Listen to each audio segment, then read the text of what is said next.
जय संविधान, जय भीम, महात्मा गांधी की जय, गोडसे मुर्दाबाद। देखिए, देश के सबसे बड़े पूंजीपति गौतम अडानी जी और मुकेश अंबानी जी कम से कम कुछ अलग राह में चलने का प्रयास तो करते, और कुछ पुराने पूंजीपति बिरला जी और टाटा जी जो कुछ सीखने का प्रयास करते तो बेहतर होता। अगर आपने देश की प्रकृति को समझा होता, केवल गुजरात की नहीं, अगर पूरे देश की प्रकृति को समझा होता तो कम से कम वो करने का प्रयास करते तो राष्ट्र हित में है और देश के हित में। आज इस विषय पे मैं डिस्कशन करना चाहता हूं, बड़ा इंपॉर्टेंट टॉपिक है हमारे मैनेजमेंट में, प्रबंधन में। वो है corporate social responsibility. Corporate social responsibility का मतलब ये होता है कि कोई भी संस्था, कोई भी निजी संस्था या सरकारी संस्था जो देश के अंदर प्रॉफिट कमाती है, उसका यह कर्तव्य है कि अपने कमाए हुए प्रॉफिट का एक भाग समाज को समर्पित करे। और ये हर धर्म में सिखाया गया है। ये इस्लाम में भी है, ये हिंदू धर्म में भी है, ये सिख धर्म में भी है, क्रिश्चियनिटी में भी है कि जो भी धन आप कमाएं, क्योंकि समाज ने आपको सब कुछ दिया है, इस धरती ने आपको सब कुछ दिया है, तो ये धरती को कुछ वापस करना चाहिए, जैसे दशांश कहते हैं सिख धर्म में। और हमारे यहां भी दान दक्षिणा की बहुत पुरानी परंपरा है। चाहे वो मकर संक्रांति हो, चाहे दिवाली हो, होली हो, हम लोग जितने भी कर्मचारी होते हैं या फैक्ट्री या किसी भी इंस्टीट्यूशन में कर्मचारी होते हैं, मालिक लोग उन्हें गिफ्ट देते हैं। और गिफ्ट इसलिए देते हैं कि तुमने साल भर हमारे लिए काम किया, हमारी संस्था के लिए प्रॉफिट कमाया, और अपने प्रॉफिट में से कुछ निकाल के मैं तुम्हें धन्यवाद देता हूं। यह हमारी परंपरा है। और इस परंपरा का बैकग्राउंड क्या है, इसकी पृष्ठभूमि क्या है, ऐसा क्यों किया जाता है या क्यों किया जाता रहा है। हमारे भारतवर्ष के अंदर अनादिकाल से यह होता आया है। दान दक्षिणा पुण्य करने की जो परंपरा है वो क्यों है, वो उसका कारण यह है जिसके कारण समाज के अंदर एक सोशल ट्रैंक्विलिटी बने, समाज के अंदर शांति बनी रहे, समाज के अंदर आपसी मतभेद इतना ज्यादा न बढ़ जाए कि समाज को उसका नुकसान उठाना पड़े। अब आप उदाहरण लीजिए, टाटा ने जमशेदपुर बसाया, और जमशेदपुर शहर का अगर उसके बसने का या उसके आज जिस स्वरूप में है और जिस प्रकार की अवस्थापनाएं वहां पे हैं, अगर किसी भी जमशेदपुर वासी से अगर आप पूछेंगे तो वो आपको बताएगा कि ये सब कुछ टाटा की वजह से हुआ है। और एक वहां के निवासी एक प्रकार से आभार व्यक्त करते हैं जमशेद टाटा जी का कि उन्होंने जमशेदपुर शहर को शहर बना दिया। इसी प्रकार आपको पता है कि बिरला जी, घनश्याम दास बिरला जी, भाई हमने तो बचपन से देखा, काशी हिंदू विश्वविद्यालय में पढ़ा तो हमने वहां विश्वनाथ टेम्पल देखा है, काशी हिंदू विश्वविद्यालय के अंदर जो बिरला जी ने बनवाया। भोपाल के अंदर मैं पोस्टेड रहा, पहली मेरी नौकरी भोपाल में थी, वहां मैंने बिरला मंदिर देखा है। मैंने दिल्ली के अंदर बिरला मंदिर देखा, हिंदुस्तान के अंदर कई सारे बिरला मंदिर उन्होंने बनाए। जो लोग पुराने समय से गुजर के आए हैं उन्होंने देखा होगा कि पुराने समय में सेठ और बड़े बड़े पूंजीपति और पैसे वाले धर्मशालाएं बनाते थे। ये मंदिर और धर्मशालाएं वो क्यों बनाते थे? मंदिर और धर्मशालाएं इसलिए बनाते थे जिससे कि समाज के पास एक मैसेज जाए कि ये जो सेठ हैं, ये जो पैसा कमा रहे हैं और बड़ी बड़ी गाड़ियों में घूम रहे हैं और बड़ी बड़ी कोठियों में रह रहे हैं, ये कम से कम हमारे लिए भी सोच रहे हैं, और जिससे कि समाज के अंदर तनाव कम हो, गरीब और बीच के अमीर के बीच का तनाव कम हो। एक तो तनाव कम करने के लिए हमारे यहाँ धर्म का रास्ता दिखाया गया कि भगवान नाराज हो जाएंगे, जो भगवान ने दिया है उसी पे संतुष्ट रहो, बहुत ज्यादा कामना मत करो। ये बात दूसरी है कि जो कहने वाले लोग हैं कि कामना मत करो और पैसे को इकट्ठे मत करो, वो बड़ी बड़ी 5-5 करोड़ की गाड़ियों में आते हैं, सोने के कलश पे बैठ के आते हैं, उनके जीवन का स्टाइल एक करोड़पति अरबपति की तरह होता है, और जो उनकी बात को सुन के माया मोह से अलग हो जाते हैं, वो बस में लटकते हुए और थर्ड क्लास के कंपार्टमेंट में जानवरों की तरह ठूसे हुए आते हैं, वो एक अलग मुद्दा है। लेकिन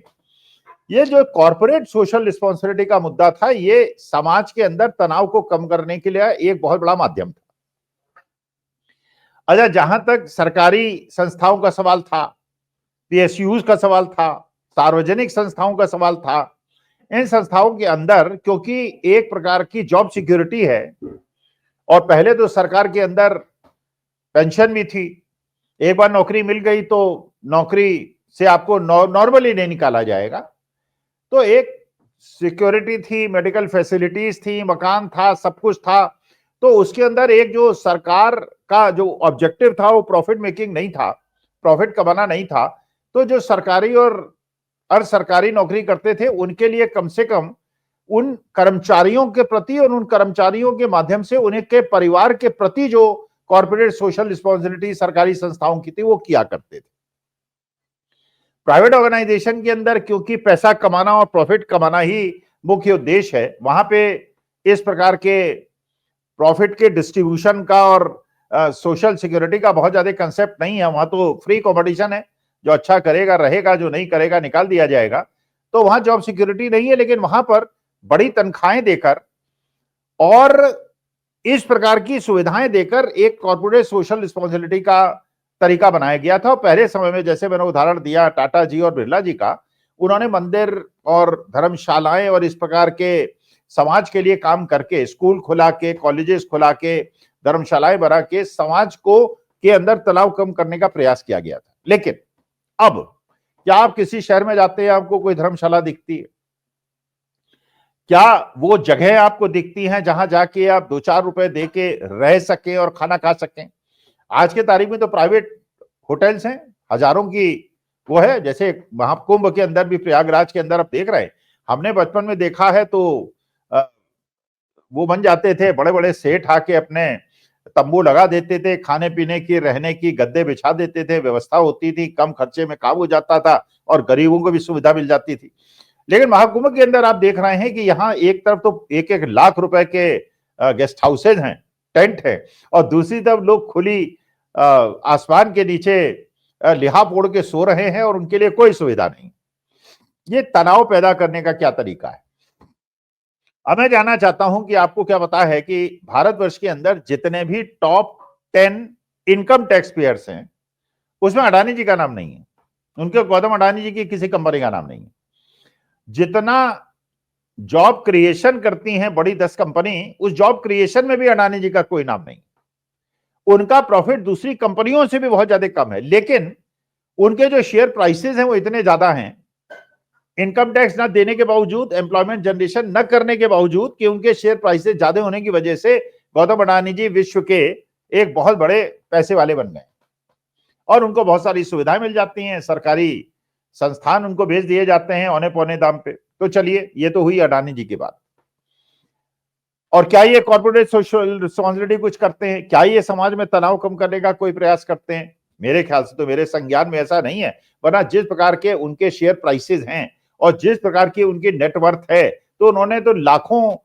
गांव के स्कूल खुलवा दिए होते, सरकारी चिकित्सालयों को आधुनिक बना दिया होता, धर्मशालाएं बना दी होती, जिससे गरीब लोगों को फायदा होता और समाज का तनाव कम होता। लेकिन मेरे को तो छोटे मोटे चीजों को छोड़ के ऐसा बहुत बड़ा सामाजिक कार्य होता अडानी जी की तरफ से दिखाई नहीं पड़ा। इस बार सुना है महाकुंभ में 7 रुपए की वो थाली खिला रहे हैं, और वो 7 रुपए की थाली जिसने खाई वो बताए कैसी खा रहा है। अच्छा, अंबानी जी का भी